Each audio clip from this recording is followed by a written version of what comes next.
So welcome to Money Control. I'm Karunya. With me is Manisha Gupta, and the markets clearly have seemed to reverse all the gains that were being locked in earlier in the day. But tell me what's happening in the precious metal space, because typically, yes, a lot of safe haven buying happens when the markets are volatile and jittery, but it has been a bit sluggish of late.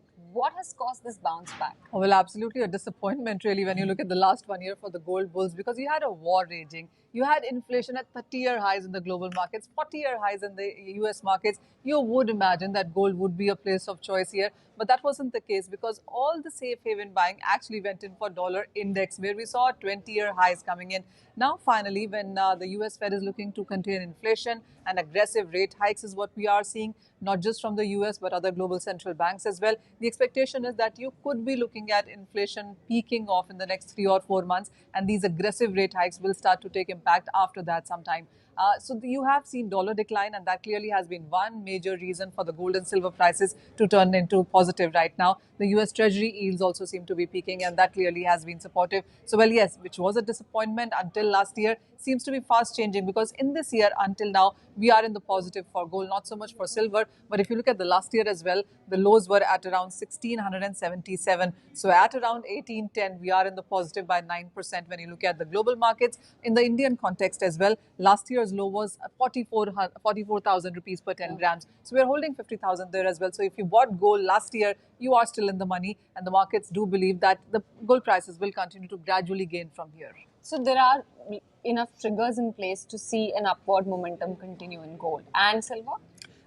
More so gold than in silver, because gold is clearly the safe haven. You have gold almost in all portfolios. There are people who are still buying it as well. And the fact being that if you look at the longer term, gold has held on to its purchasing power. It has given you returns as well. It also has in various charts, whether it's a 5-year chart or a 10-year chart, gold has outperformed inflation. It has given you those kind of returns. So for that one reason, it will be on.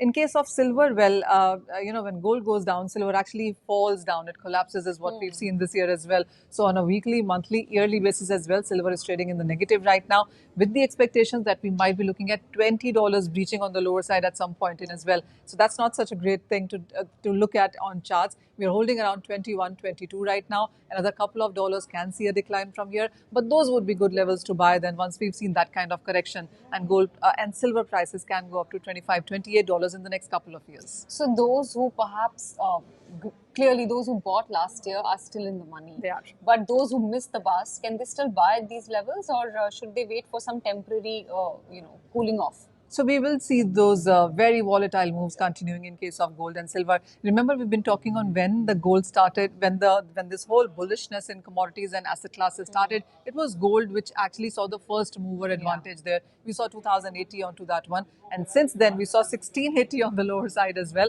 and then now it's trading at around 1800, 1900. It hasn't been able to break that range. But yes, if you want to buy 1800 or sub 1800 levels are a great place to buy. For the next couple of years, you still are looking at strong profits. All right. So looks like it's going to be a shining bright opportunity for those who missed the bus as well. Sub 1800 levels is something that looks attractive at the current juncture. Let's see. It's going to be a volatile, turbulent ride for all the commodities as well, like it has been for the equity markets. We'll be back again tomorrow with more on the commodity space. That's all for today. Thank you for watching.